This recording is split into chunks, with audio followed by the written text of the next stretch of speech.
Oh. Good afternoon, Roberta. How you doing today? I'm doing well, sir. How are you? I'm doing well. I want to do a quick hit for YouTube. I wanted you to just introduce yourself, what you do, and then I got a couple more questions for you. All right, thank you. Well, this afternoon we're standing here at the Airport Business Center in College Park, Georgia, and what we have going on today is we have a massive number of volunteers that are working to get out the vote in this community. We're in the North Clayton community of Georgia, and we've got volunteers inside making phone calls. We've got young people typing databases. We've got a massive organization that's going to turn the vote out in this community. And I'm very proud. We've been traveling to the different polls and doing some footage and getting some comments from the voters standing in the long lines. We actually have Ms. Patricia Lewis, who was featured on some of the national networks the other day, that stood in line in Clayton County polls until 1 a.m. And she's here again today working to make sure it's happening. She said if she had to stand in line for 48 hours, she would.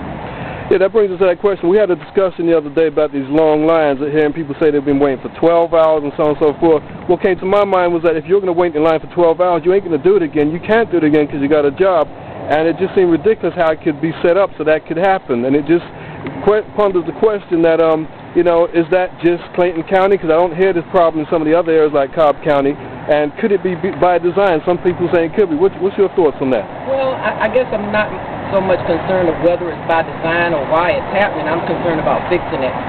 One of the things that we found out very quickly from traveling to the different polls is that it's not so much that they have a shortage of actual machines to vote on.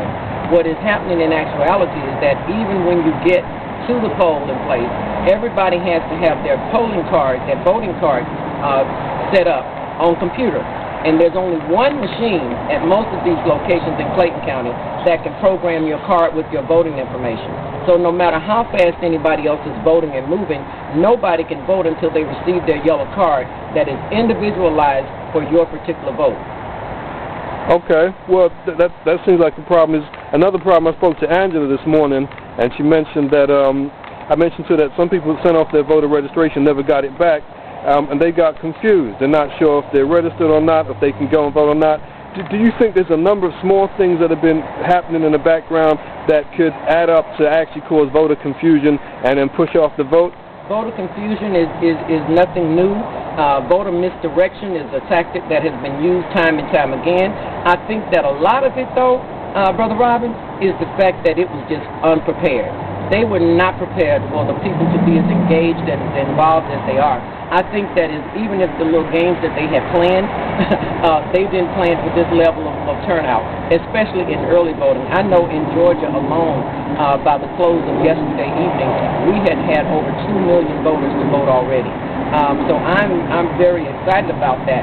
In terms of the misconfusion and not receiving your voter information, that is also because of the slow processing to input this voter data. I remember a few years ago they started doing voter registration at your driver's license place. You could register to vote when you got your driver's license. You can also register to vote if you go to the Department of Family and Children's Services or if you go to the Department of Labor, so if you're looking for a job. So with all of these additional places to register to vote, it's taking them longer and longer to input them into the system. However, in order to protect your right to vote, you still have a right to go to the polling place and make sure that if they don't have your name on the roll, as a last resort, you can vote with a provisional ballot. Now, I want to give out a phone number also that is helpful. It's called election protection, and the number is 1-866-OUR-VOTE. 1-866-OUR-VOTE. Election Protection Hotline. They have lawyers on standby, on calls all over the country, and they are willing and ready to help resolve any issues on the day of election to make sure that every vote is counted. I also want to say that you can go to various websites and type in your name and your birth date to find out if you are registered and where you vote. So if you didn't receive a registration card, you can go to the Georgia Secretary of State website. It's www.sos.ga.us, and you can readily find that out. There's some national websites. NAACP has a website. Project Vote Smart has a website. Go to any of those websites and just type in your name, your address, your name and your birth date, and it'll tell you where you're registered to vote and where you need to go vote. All right, thank you very much, Roberta. I'll be back with a couple more questions in a couple more minutes. Well, I'm just excited at the momentum, and I just say keep it up. All right, thank you very much.